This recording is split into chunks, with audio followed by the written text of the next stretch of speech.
Hey everyone, welcome to another video. My name is Jinti. Today I'm going to be talking about minimalism for families and share with you 5 ways where you can begin implementing minimalism into your life. Before I get into it, if you are new here, don't forget to hit the red subscribe button. We make videos about minimalism, obviously, health, family travel, and lots of other stuff, and we would love to have you here, a part of the channel.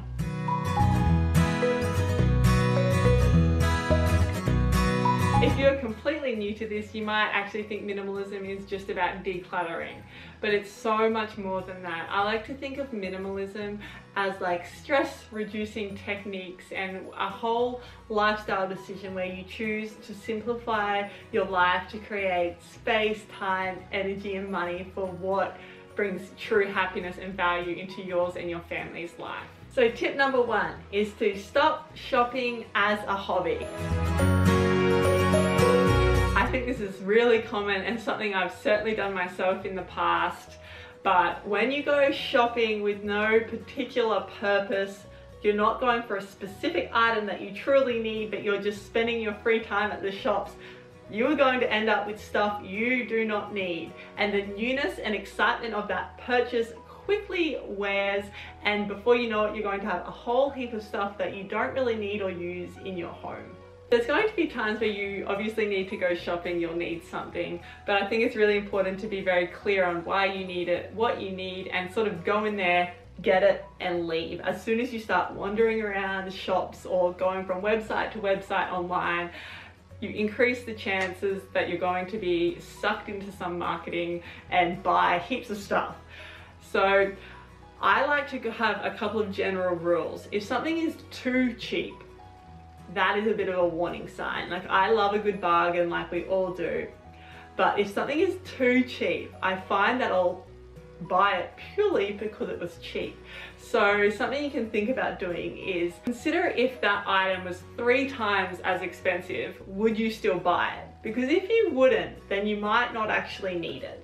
And at the other end of that is products that are too expensive.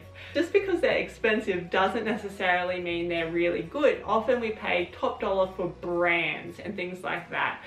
So I think when you're shopping, shop for quality. That doesn't mean the most expensive, and that often doesn't mean the cheapest thing, but products are going to last for a long time, that are going to work well, because that will save you money in the long run and stop you from having to go shopping as frequently. Another thing with this is to be very mindful about the media you're watching, like television, radio, but also social media, because media is bombarded and flooded with marketing, and at the core of marketing is the message that you are not enough, that you need more. So basically I think the more media you watch, the more you want, and the less media, the less you want. So just be very mindful of what your kids and you are watching. Tip number 2 is to start a gratitude practice as a family. For me, that means shifting from the mindset of I want, I need, to I am thankful for. And doing that as a family is such a nice thing to do. You can get into a routine, say before dinner, each of you saying something you're grateful for before you eat each meal. I just think this brings a whole lot of awareness to all of the good things in your life right now, instead of, you know, focusing on all the things you don't have, all the things that you want. You can look around, and before you know it, you've got a giant list of all the things that you can be grateful for right here, right now. I think this step is so important in minimalism, because when we want, it's often because we think we're lacking something in our lives. So being grateful for everything you have right now literally can transform your life from wanting and needing to just realizing that you are enough and that you have enough as a family. So having said that, it would be awesome if you can start right now. Comment below something that you are grateful for. Have a look around the room, wherever you are. It might be the warm sunshine, it might be your child's smile, it might be the food in your fridge, the shower, it might be just anything. Leave a comment below with something that you are grateful for. Tip number 3 is to prioritize experiences over things. I don't know about you, but when I think of my childhood, the most meaningful memories that pop up are always about the time I had with people doing things like going bushwalking with my family, or having lunch with my nana, or going to the beach with my sisters. It's all about experiences. I don't think about the jumper that I had when I was in grade 3. Like, no, I think about all of the adventures that we went on, and that is often for me has been outdoors, and that's such a great thing to do with your family. So experiences don't have to be luxurious holidays once a year that you've saved for all year. They can simply be just getting outside a little more, pitching your tent in the backyard, going on a picnic, kicking a soccer ball. Those are the really important things that your children will cherish, and you will as well, because it's that meaningful time together as a family that is going to bring real happiness. It's not about all the things you brought or what you've got in your home, the size of your TV. None of that really matters. It's all of the experiences that you get to cherish together. My tip number 4 is to learn how to say no. So often it seems that busyness is almost a status symbol that we use, that busyness equals success. We do not have to have a full schedule. We can just spend time with our family, and learning how to say no to attending events, to doing things, is such a gift for you and your family. You can say no to things even though you have nothing planned.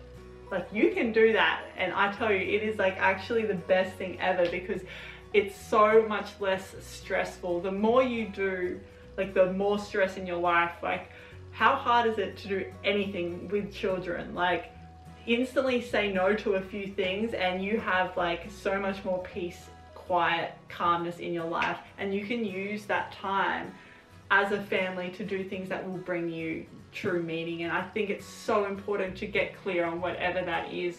For me and my family, that is exploring more, going traveling, and that is actually why we got into minimalism in the first place.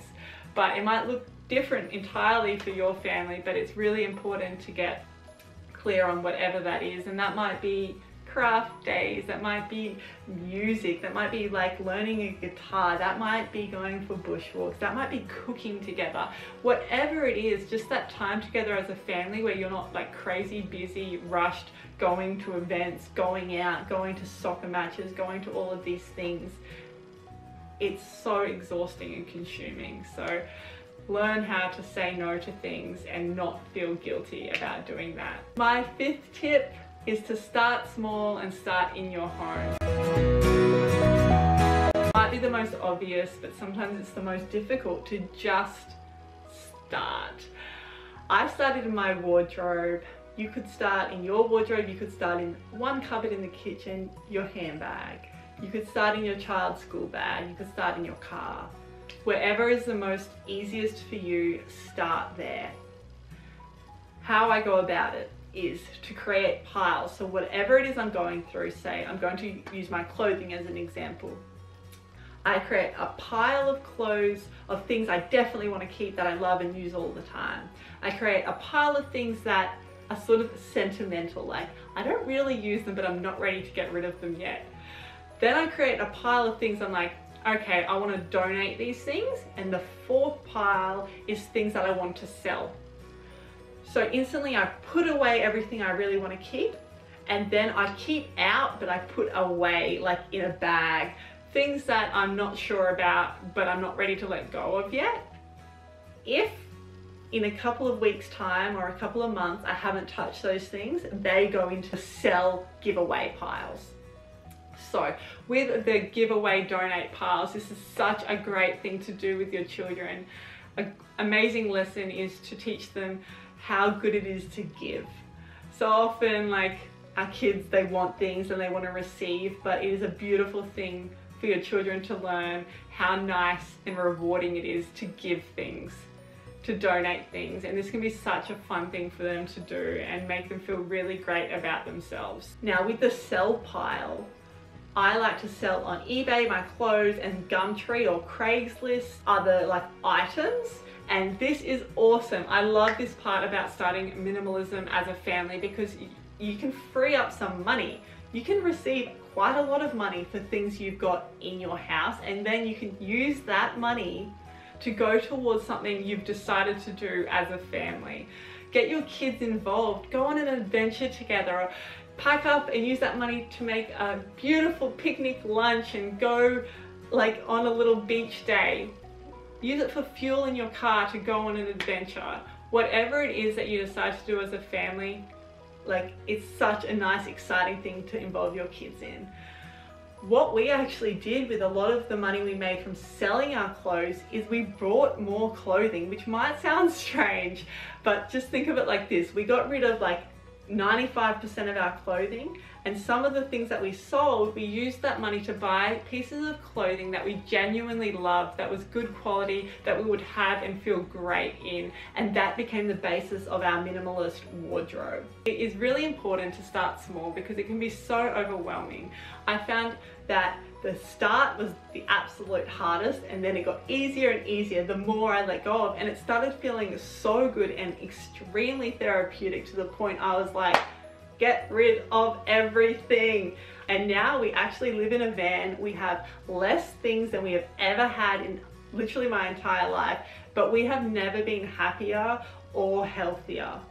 And honestly, it truly is our experiences in life, how we invest our time and energy, that bring us true joy. It's not at all what we have. It's not the things in our wardrobe. It's not the things in our kitchen, in our cupboards, the car we have, the shoes. It's truly the time that we have together, connecting as a family and experiencing awesome, beautiful things in life. If you are curious about what my wardrobe actually looks like now, I'll link a few videos below because I've done some previous videos on this, and I've also done a video showing everything we traveled with for my daughter who is 18 months old.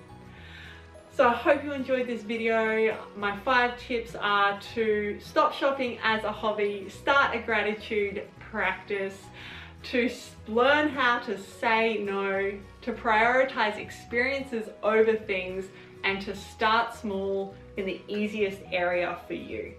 I hope you guys found this helpful. Let me know if you have any questions. Don't forget to comment below with something that you are grateful for. Thank you so much for watching, and I'll see you in the next video.